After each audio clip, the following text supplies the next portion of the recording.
So nandito na tayo mga kasikap. Ito yung patungo dun sa Ramon Magsaysay Boulevard. Dito sa ginigitna ng steel ladder na to, nagtitirik na sila sa unahan ng rebar cage para sa mga pier ng NLEX. So din naman sa unahan mapapansin natin na meron ng dalawang rebar cage na nakatirik. So ito na ata yung final kasi wala nang space sa taas eh. Ito yung papatungan pa to. Pag mga ganyang wala pang sarado sa taas, yung rebar cage na yan, may mga steel bar pa na di pa fix. So papatungan pa yan, dudugtungan. Dito naman sa ating gawing kanan, ito naman yung rail track ng PNR o right of way ng NSCR patungo doon. So wala pang fencing na ginagawa dito. Ayun yung Santa Mesa Station. Mga round concrete form dyan nila nilagay sa may riles. So nakasarado naman to at ito parang laging baha. Wala dito sa dulo, Paco Santa Mesa Road na po ito. At ayan na yung update. Ito na lang yung natitira sa bangketa sa kanan. So kakarampot na lang. At ito na yung bower. Talagang puspusan na yung kanilang drilling na ginagawa dito. Ayun. Para sa mga pier po yan ang off-ramp. Bali hanggang dun na 1, 2, 3, 4, so 5 na mga kasikap. At medyo makipot na yung highway dito, isang lane na lang. Ayan naman yung Maui OSS. So ito, dalawa na yung natirik dito. Ito naman yung Dumduma Construction. Ito na yung Section 2A. So malinis na, ano? Sinimulan ko to, walang naniniwala sa paligid ko. Natapos na po natin kuna ng update dito sa Ramon Magsaysay Boulevard. Dadako naman tayo sa Section 2A dito sa Paco Santa Mesa Road. Titingnan natin kung ano na yung progreso doon. So tara, let's go!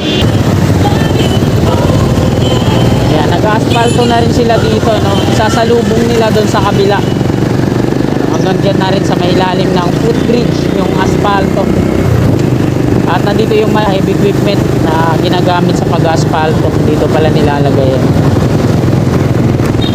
At kakanan na tayo dito sa Old Santa Mesa Street.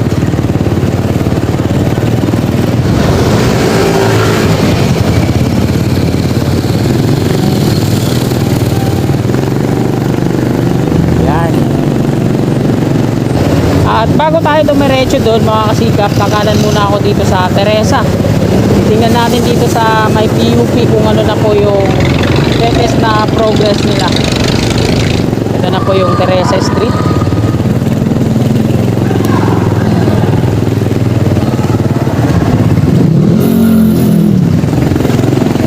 Ayun sa unahan natin yung Polytechnic University dito sa Santa Mesa.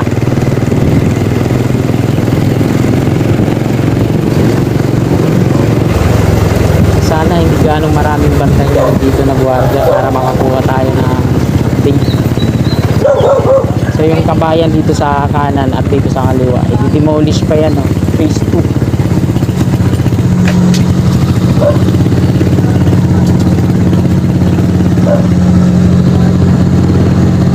So nandito na tayo mga kasikap. Ito yung patungo dun sa Ramon Magsaysay Boulevard. Dito sa ginigitna ng steel ladder na to, nagtitirik na sila sa unahan ng rebar cage para sa mga pier ng NLEX. So tigdadalawa po ata yung mga pier dito, no? Magkakaroon pa yan dito sa kanan. Hindi ako nagkakamali. Dahil maaga pa, chillax muna yung mga workers natin. Alas 6 pa lang mga kasikap. Ayan po yung Polytechnic University sa unahan natin.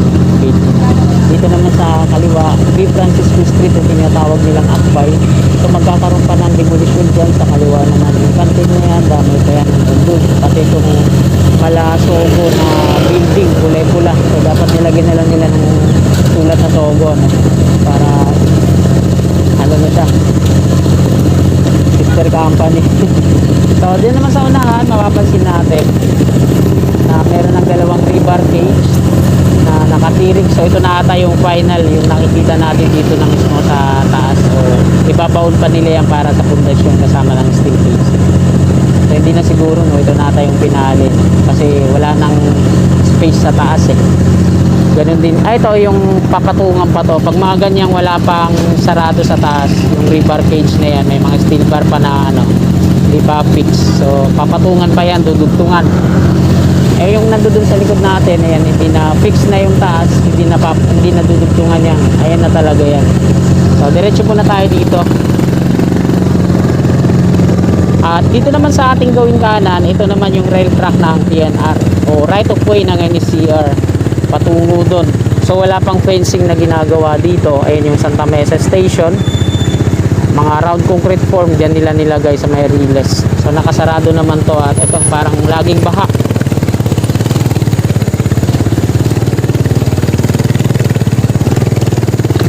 So nakatingin lang pala sa akin yung gwardiya ng NSCR. Polytechnic University of the Philippines, PUP. So ikot na ulit tayo. Sarado kasi yan dun sa may Maui Oasis. So ayan yung V Francisco. So dalawa pa lang yung river cage dyan patungo dun sa unahan. So shout out sa mga kasigap natin na nandito, naninirahan sa V Francisco. So marami tayong mga kasigap dito at mga kakilala na din, no? Nag-BPM sa akin. Sa mga dating naninirahan dito sa V Francisco, ayan, shoutout po sa inyo na andyan na ngayon sa ibang bansa. So marami tayong mga kaibigan na nag-PM din sa akin at nag-comment na dito kami dati naninirahan. So ito, ayan na pala yung status dyan. So ayan, ingat-ingat po lagi kayo dyan at shoutout po sa inyong lahat. So dito na po kayo isa-isahin.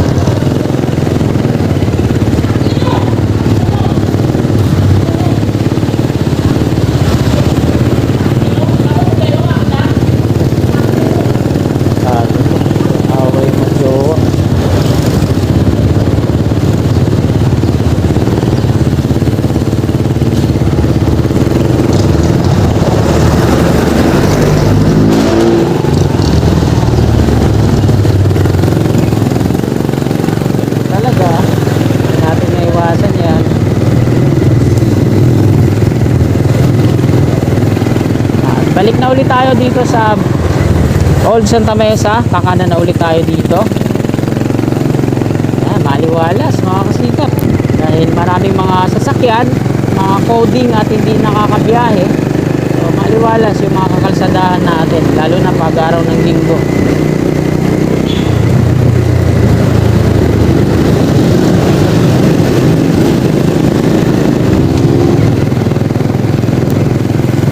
Shout out sa mga kasigap natin na naka-check-in ngayon dito sa hotel. Ayan, lera dyan, puro hotel yan. Update tayo sa gasolina, 60 pesos ang unleaded, 62 yung premium. Wala dito sa dulo, Paco Santa Mesa Road na po ito. At ayan na yung update, no? Pinalawak, binakbak yung Center Island. Ito na lang yung natitira sa bangketa sa kanan, so kakarampot na lang. At ito na yung Bower, talagang puspusan na yung kanilang drilling na ginagawa dito. Para sa mga pier po yan ang off-ramp. Bali hanggang dun na 1, 2, 3, 4, so 5 na mga kasikap. At medyo makipot na yung highway dito, isang lane na lang. Ayan naman yung Maui Oasis. So ito, dalawa na yung natirik dito. Ito naman yung Dumduma Construction. Ito na yung Section 2A. So malinis na, ano?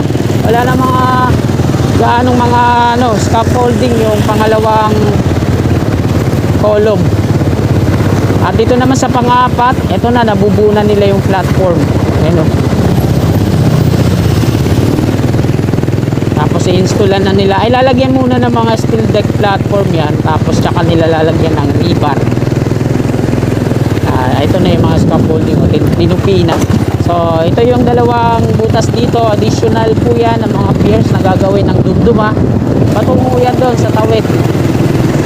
Ito yung barracks ng Dumduma Construction and Training Corporation. Sila po yung gumagawa dito sa Section 2A ng Skyway Stage 3. So doon sa may construction kanina, doon po maglilink ang Skyway at NLEX connector. Yung mga pier doon, dinidiri lang Bower, kabilang na po yun. So ayan, inaspalto nila dito, binakbak nila yung Center Island, inaspalto, tapos nilagyan ulit ng mga concrete barrier, narangan. So dito sa gitna dadaan ang viaduct na Section 2A. So yung mga tower ng NGCP na yan, baka ma-relocate pa yan, no? So dito yan sa kabahayan na yan sa kaliwa natin dadaan ang viaduct ng Section 2A. So maraming mga nagsasabi na dapat doon na lang pinadaan sa Pasig River. So maganda opinion yun, no? Magandang plano para maka-less na babayaran dito sa right of way yung mga kabahayan na yan. Pero hindi naman tayo yung masusunod niya. So ayan yung Skyway Stage 3. So dyan po i-connect ang section 2A yan. Southbound sa taas yung abang, tapos northbound sa baba. Patungo yan doon sa may Padre Jacinto Zamora Bridge. So hindi na tayo hinto dyan. At ito naman yung dinadaanan natin, kagaya ng sinabi ko nung nakaraan, ito yung magiging future viaduct ng NCR. So di-demolish tong flyover na to. At kung ano yung posisyon niya, ganito din yung magiging posisyon, no? Pagdating dito sa ayan, sa may kotse, pababa din yung viaduct niya. Magiging upgrade yung NSCR. Hindi na siya ibabaw, magiging elevated dito sa taas ng ano. Sobrang taas na niyan. Pag mataas, malaki gastos. Diba? Yan naman yung kabilang flyover. Madi-demolish din yan. At pagdating naman dun sa unahan, paakyat naman yung viaduct niya hanggang dun na yun sa may Paco Station na NSCR. So baka iniisip nyo na nag-uumpisa na. Hindi pa po nag-uumpisa ang construction ng NSCR. By October pa daw po, batay sa source natin. Kaya nagdi-demolish na nga sila dyan, oh. Right of way po ng NSCR yan. Dinidemolish na yung mga establishment dyan. Tapos nagki-clearing na rin sila dyan sa rail track ng PNR. Patungo yan doon sa may Paco Station. At nandito tayo sa ilalim ng viaduct ng Skyway, double decker, Labores Street pa kanan. So ayan yung flyover din yan. Patungo ng Padre Jacinto Zamora. At nandito na tayo mga kasikap sa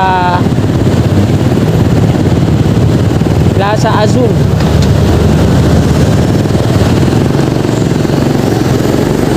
So dito na tayo mag-U-turn. Napakataas. Oh, yan. Ayan yung monumento ni Maria Paz Buanzon. Ayan, oh. Kala nyo mababaw lang yan. Malalim yung loob niyan. May mga natutulog dyan sa loob ng monumento ni Maria Paz Buanzon. At itutuloy natin tong update natin hanggang dun sa Skyway Stage 3, no? Ito yung on-ramp to south along Osmeña Highway. So titingnan natin, baka mamaya may progreso na din.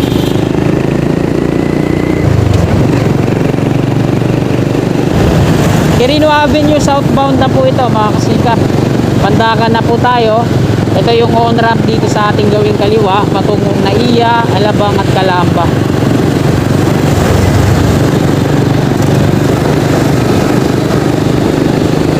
Ito naman yung off-ramp sa taas natin, patungong UN Avenue po yan, pero wala pang progreso dun sa rampa niya pababa.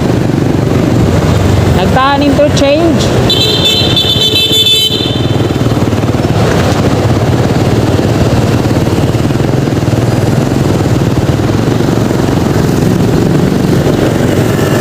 At ito yung Plaza Dilaw. Ayan, oh. Gitna yung Plaza Dilaw ng off-ramp patungo dito sa south at Skyway Stage 3 na. Makasaysayan din yung lugar na yan. Nakita ko yung monumento ng mga Hapon. Meron doon. Tapos meron parang lapida, no? Agreement ng Hapon at Pilipinas. Mga Pilipino. Parang ganun.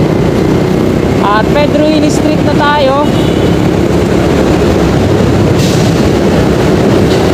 One way po yan mula Roas Boulevard patungo dito sa Santa Ana, Manila. Quirino interchange na yan dyan sa unahan. Dito sa ilalim, ayan yung barracks ng Bauer. So Bauer din yung gumagawa dito, nagdi-drill para sa on-ramp to south. Ayun, oh. Quirino interchange to, so meron silang mga tatlong dyan, bentonite container tanks. Ayan yung kulay dilaw na yan, tapos blue yung ilalim. Patungo tayo ng Osmeña Highway, kaliwa tayo. yung diretso doon patungong Top Rojas Boulevard. At ito na yung progress ngayon dito sa on ramp to south.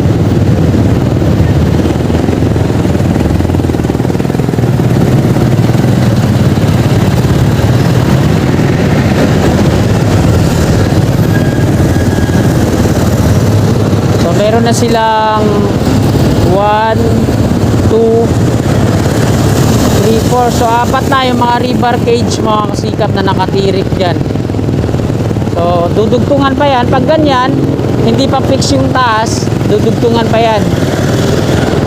So mababa pa yan. Isang patong pa yan ang rebar cage. So andito na yung drilling machine, yung pile boring machine. At ayan, eto na. Meron din silang ano dito. So dito sa part na to, ayan, naka-ready na, didrill nila yan. Tapos dito naman sa dulo. Tapos diretso na yan hanggang doon. So nirelocate na yung kable ng kuryente dito sa gitna ng ilalim ng skyway.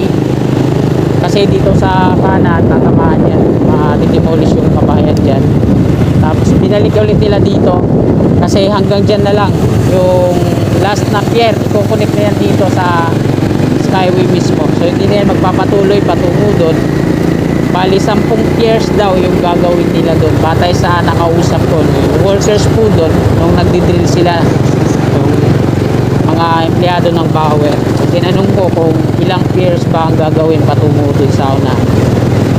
10 daw yung i-drill nila at 10 piers ang gagawin.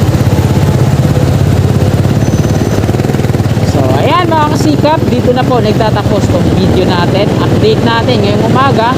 Nag-start tayo dun sa may Ramon Magsaysay Boulevard hanggang dito sa Quirino Osmeña Highway. Ito yung on ramp to south. Ayan. Papaalam na po ako. Maraming salamat mga kasikap sa walang humpay at walang sawang suporta. At ayan, bago nyo po sana itong video na to, huli po ako makikiusap, sana palike po. At sa mga kasikap natin na willing po sumuporta sa akin, papalo lang po ng aking FB page Kasikap Motovlog at ang aking YouTube channel Kasikap Channel. Magandang umaga. God bless po sa ating lahat. You're my angel, angel baby.